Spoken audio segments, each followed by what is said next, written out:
नमस्कार दोस्तों, मैं निखिल भारद्वाज आज फिर लेके आया हूँ आपके लिए प्रॉपर्टी से रिलेटेड एक और अहम जानकारी, जहां पर हम बात करेंगे प्रॉपर्टी मेंटेनेंस और उसके टिप्स के बारे में। चलिए शुरुआत करते हैं। सबसे पहले हमें समझना होगा importance of property management. Property management खरीदना जितना जरूरी है उससे ज्यादा जरूरी है उसको मेंटेन करके रखना, क्योंकि अगर एक प्रॉपर्टी ढंग से मैनेज नहीं करी जाती, हम उसके बहुत ज्यादा प्रोस्पेक्टिव्स को नहीं देखते हैं, उसमें जो लीगलिटीज होती हैं, उसमें जो टेक्निकलिटीज होती हैं या जो कंप्लायंसेस पार्ट होता है, तो obviously it is not going to pay you the return the way you are expecting over the period of time. जहां पर एक प्रॉपर्टी की जो लॉन्जेविटी है वो 25 साल 30 साल होने चाहिए, वो घटकर 15 साल रह जाएगी। डिपेंड करता है कि आप उन सारी चीजों को कैसे मैनेज करते हैं। चलिए कवर करते हैं इसके डिफरेंट एस्पेक्ट्स को आज today. Property management requirement is must for all property beneficiaries. आप irrespective you are a lessor, irrespective you are a lessee, you owned it और you are using it, for everybody maintenance of property is the key. This maximises your value performance of the real estate investment. ये ना सिर्फ आपकी property investment को maximise करती है बल्कि उसकी परफॉर्मेंस को भी बढ़ाती है। This also includes longevity and durability of your assets. आपकी किसी भी तरह की कोई भी एसेट हो, आपकी कोई टेक्निकल एसेट्स हो, आपके चिलर हो, आपके ट्रांसफार्मर हो, आपकी बिल्डिंग हो, बिल्डिंग का स्ट्रक्चर हो, विंडोज हो, डोर फ्रेम हो, कॉरिडोर्स हो, each and everything. This improves your longevity and durability of the assets. Third, जो important point है, this reduces your strain and financial hits with respect to the properties. Property की तरफ से आने वाले जो फाइनेंशियल स्ट्रेन्स होते हैं या जो स्ट्रेस होता है प्रॉपर्टी को मैनेजमेंट को लेके, वो सारी इन चीजों को कवर करने में मदद करता है। कैसे करते हैं हम लोग प्रॉपर्टी की मेंटेनेंस, या कौन से ऐसे अहम पहलू हैं जो हमें ध्यान रखने जरूरी है ताकि हमारी जो प्रॉपर्टी मेंटेनेंस है वो इंटैक्ट रहे। First, thorough property screening. आपका थॉरो प्रोफाइल स्क्रीनिंग। जब आप लोग किसी टेनेंट को किसी लेसर लेसी रिलेशनशिप में जाते हैं तो आपके लिए बहुत जरूरी होता है कि आप एक कॉम्प्रिहेंसिव बैकग्राउंड चेक करें कि आपका जो प्रोस्पेक्टिव लेसी है, लेसर है, वो किस बैकग्राउंड से है और वो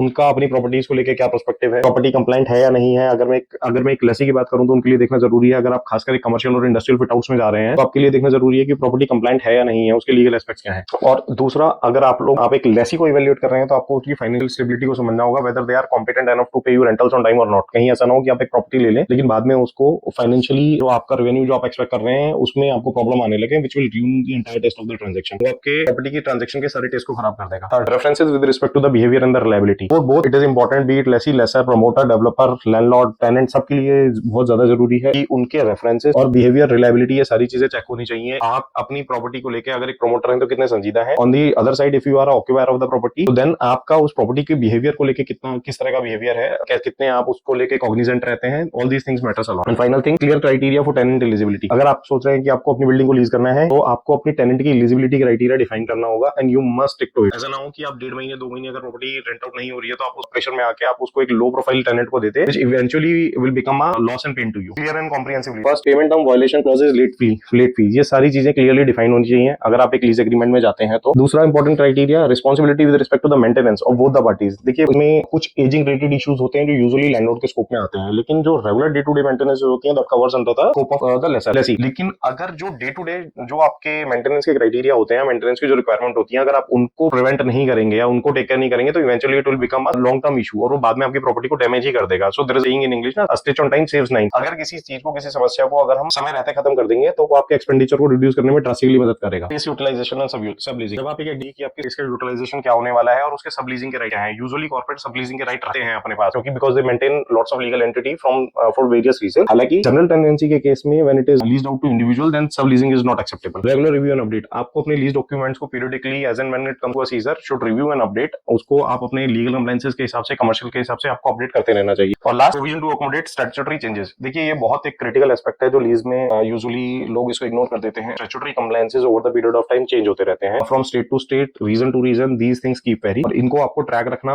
और उसका अडेंडम एक लीज में प्रोविजन रखना बहुत जरूरी होता है। क्योंकि अगर यूजुअल इंडस्ट्रीज और कमर्शियल के केस में आप लोग एक लॉन्ग लीजेस के साथ आप आगे बढ़ते हैं तो वहां पे अगर आप ये प्रोविजंस नहीं रखेंगे then it will create an issue to you eventually. Regular property inspection, this is more of a technical perspective. When we say then you should have dual property inspection, there will be a comprehensive thorough inspection checklist कि आपको क्या-क्या चीजें inspect करनी है, उनका periodic review है, कब आप उनको चेक करना चाहते हैं, उनका मेथोडोलॉजी क्या है, आप उसको पर्सनल इंस्पेक्शन करना चाहते हैं या स्पेसिफिक इंस्पेक्शन करना चाहते हैं, आप किसी एजेंसी के थ्रू इंस्पेक्शन करना चाहते हैं, ये सारी चीजें आपको उसमें कवर करके रखनी चाहिए। Convenience to report issues on real time basis, ये हमें जो लेसी रिलेशनशिप है वो कंड्यूसिव रखना चाहिए ताकि हम इश्यूज को रिपोर्ट आउट कर सके टाइम पे कि कब, कहां पर, कैसे अगर कोई इशू हो रहा है तो then it should be real time communicated to both the party, क्योंकि it will help eventually to maintain the age and the asset of your premises. Fourth point, positive lessee lessor relationship. देखिए, जब हम इन सारी चीजों को करके चलते हैं तो वहां पर एक बैलेंस बनता है, bring positivity into a lesser lessee relationship and which further improves the relationship and the conducive atmosphere for the communication and which build trust also over the period of time. And last point, we should talk about the premises insurances, particularly large commercial spaces के cases में या large industrial spaces के cases में you should have thorough property inspection and insurances which should be intact all the time. Responsive communication, यहाँ पर हम बात करेंगे कि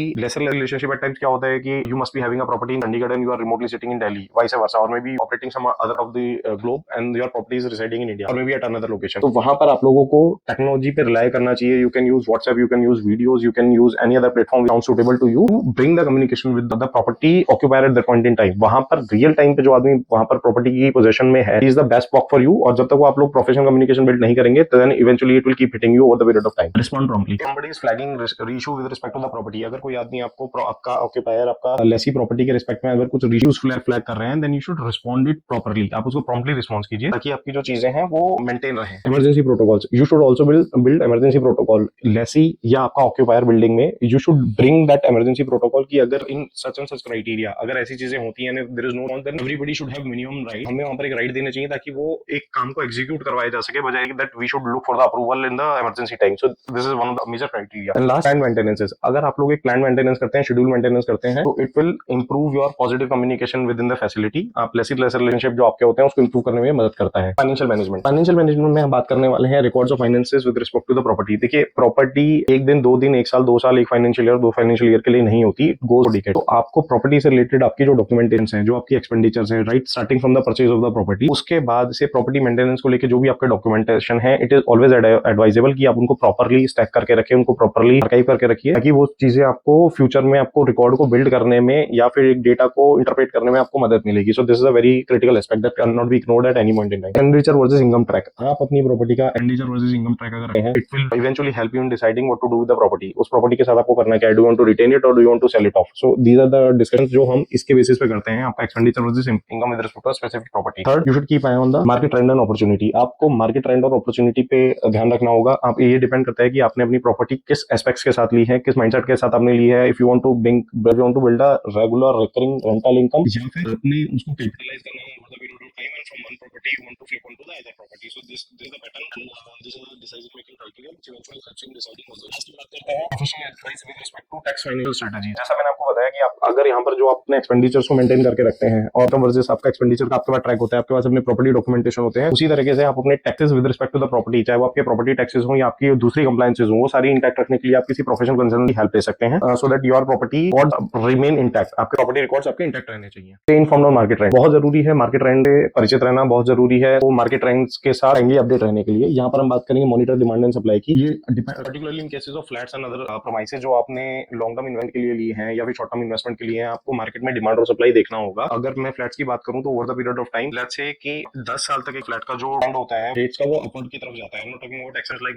Mumbai market, but I am talking a general market. लेकिन when you move from 10 to 20th year and then 20th onwards your property start declining. 20 साल के बाद आपके फ्लैट्स की जो यूजुअली वैल्यू जो होती है वो डिक्लाइन करने लगती है. तो आपको अपनी डिमांड वर्सेस हमेशा आपको ट्रैक करके रखनी चाहिए, ताकि आप कभी भी अपने फाइनेंशियल प्लानिंग को आप एडवांस में 2-3 साल पहले आप लोग एक कॉन्शियस डिसीजन ले सकें, which eventually help you in planning other things for your life. Review and comparable property. आप अपनी कंपेरेबल प्रॉपर्टी का अपने रीजन में उनके ऊपर ट्रैक रखिए कि आपकी रेंटल्स वहां पर क्या चल रहे हैं, which eventually helps in making the right decision with respect to the rental और the revenue income expected out of your property, और maybe change in the utility of that property. मान लीजिए आपकी कोई प्रॉपर्टी है और वहां पर कमर्शियल्स होने लग गई है property, and there is a proper provision कि जहां पर आप अप्लाई करें और प्रॉपर्टी कमर्शियल हो जाए, तो वहां पर you should reach out to the relevant team. वहां पर आपको कंसल्टेंट्स को अप्रोच करना चाहिए so as to change the use of your property, which can eventually increase your numbers in terms of revenue. Industry conferences. इसके लिए आप अपनी प्रॉपर्टी से जुड़े या अपने पर्टिकुलर सेगमेंट से जुड़े जो इंडस्ट्रियल कॉन्फ्रेंसेस होती रहती हैं, आपको वो जाना चाहिए, वहां पर अटेंड करना चाहिए, which will give you further insight that what is going on into the property trend for that matter. And last, online tools and data to review rate. बहुत सारे आजकल मार्केट में डेटा अवेलेबल है. अगर हम Google और other platform की बात करें तो बहुत सारी वेबसाइट्स हैं जो आपको real time data with respect to property और मार्केट ट्रेंड देते हैं. उन सबको आप यूज कीजिए, आपका property relationship with respect to your investment remains intact and strong. चलिए बात करते हैं लीगल कंप्लायंसेस के बारे में. 4 पहलू यहाँ पर हम कवर कर रहे हैं. First, updated local and state law. You should keep yourself updated with respect to the local and state law. Secondly, legislative changes in lessee lessor relationship. Dispute lessor lessee relationship में देखते हैं, it's a very common scenario in real estate market. और उसके हिसाब से high court या supreme court की judgments आती रहती हैं, अपडेट होती रहती हैं, which keeps changing the responsibility with respect to lessor and lessee. तो you should be very much cognizant about this judgements. आप लोगों को इन जो लेजिस्लेटिव रिलेशन चेंज होते रहते हैं, जुडिशियल रिलेशनशिप चेंज होते रहते हैं, उनके लिए आपको नजर रखना बहुत जरूरी है. Filing and other update. You should keep filing your property taxes, your other compliances document properly in time so that your property remains a compliant property all the time. Accessibility and archive your document. This is very much important. जैसे मैंने आपको बताया कि property is not a 1 year 2 year affair, it's a long asset. वहां पर आज से 2 साल पहले, आज से 10 साल पहले, आज से 15 साल पहले प्रॉपर्टी के डॉक्यूमेंट की क्या स्टेटस था, वहां पर आप लोगों ने कौन सी एप्लीकेशन करी थी, कौन सा आपके पास कनेक्शन है, क्या कनेक्शन का लोड है, अगर बोरवेल है तो उस समय पर अप्रूवल थी या नहीं थी, क्योंकि आज की डेट में मान लीजिए बोरवेल की अप्रूवल नहीं मिलती है सेंट्रल ग्राउंड वाटर अथॉरिटी से. वो सारे डॉक्यूमेंट्स आप लोगों को इंटैक्ट रखने चाहिए, which eventually will save you from all future issues. Insurance coverage. Again this is a very critical topic when it comes to the property maintenance. You should stay informed of insurance coverage. और यहां पर हम बात करेंगे Thor property insurance की। आप अपनी property का थॉरली इंश्योरेंस करवाइए, उसमें जो चीजें आप कवर करवाना चाहते हैं, जो टेंजिबल है या फिर जो वल्नरेबल है, वो सारी चीजें आपको वहां पर कवर करवा के रखनी चाहिए। उसके लिए you can always rely on property and assets valuation. आप मार्केट से प्रोफेशनल सर्टिफाइड वैल्यूएशन की हेल्प ले सकते हैं, जो आपकी प्रॉपर्टी को वैल्यूएट करने में मदद करते हैं, and then further it helps you in bringing value to your property in the right insurance value that should be given to your property. Liability insurance and damages, आपको you should always create, particularly in case of commercial and industrial complexes, आप लोगों को अपनी liability clauses को भी intact रखना चाहिए, that if something goes wrong in the property then what are the maximum liability that one might have. किसी liability, किसी एक्सीडेंट या किसी डैमेज को लेकर कितनी लायबिलिटी हो सकती है या होनी चाहिए, those things should be kept intact. Exclusion and inclusion of insurance, this is very much critical. You should always be know that कौन सी चीजें आपकी exclude हो रही हैं इंश्योरेंस क्लॉजेस में या कौन सी चीजें आपकी इंक्लूड हो रही हैं. It will help you in building the strength with respect to your property relationship. Professional networking, अगर आप लोग दूर रहते हैं अपनी प्रॉपर्टी से and your property is not accessible to you all the time, then building a professional networking with respect to maintenance of your property is very much important. इसमें बहुत सारे पहलू हो सकते हैं. सर्विस सेक्टर की अगर हम बात करें, टेक्निकल चीजों की बात करें, आपके डीजी नहीं चल रहे, आपके ट्रांसफार्मर नहीं चल रहे, आपका लिफ्ट नहीं चल रहा, लाइट खराब है, रोड टूट गई है, then you should always rely on network of services of vendor. जो आपके रिलायबल वेंडर हो वहां पर आपको काम करवाना चाहिए, rather than hopping from one property to one vendor to another property.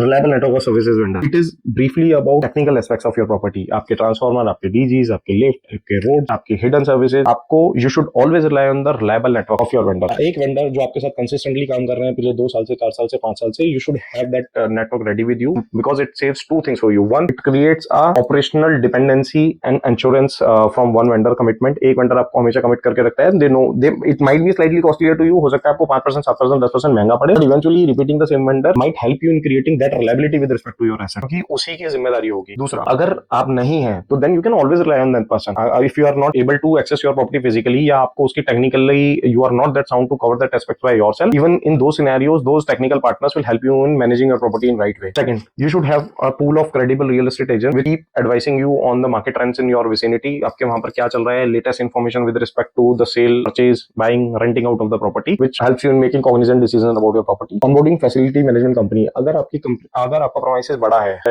if you feel like that you might not be able to handle it because of your other commitment and you feel like the premises is so big that it needs a professional management company, then please deploy one. आप उसको deploy कीजिए, have them assess categorically, आप उनको evaluate कीजिए so that it helps you in managing your property in your absence. And lastly, attend industry specific events. जैसे मैंने आपको बोला कि professional help you in updating in yourself with respect to the property. बात करते हैं फायदों के बारे में प्रॉपर्टी मैनेजमेंट के. Property management relieves property owners of day to day task and headache. Day to day task से आप अवॉइड करते हैं. It helps you in managing your that asset that way. Secondly, it minimize stress associated with your property maintenance. आपको रोज के लफड़ों में पड़ने की जरूरत नहीं है. You don't need to get into day to day affairs for that thing कि सर पानी नहीं आ रहा, पावर सप्लाई ट्रिप कर गई, लिफ्ट नहीं चल रही. So it will not defocus you from your original scope of work or from your original domain where you are working. Readiness with respect to emergencies. If you are managing your property wisely, then it always help you in managing your property in emergencies. Emergency case में आप अपनी property को बेहतर तरीके से control कर पाएंगे. Fourth point is remote operation. Like I said, if you are a person who is not located in the vicinity of your professional or your property network is so huge, then it will help you in managing your property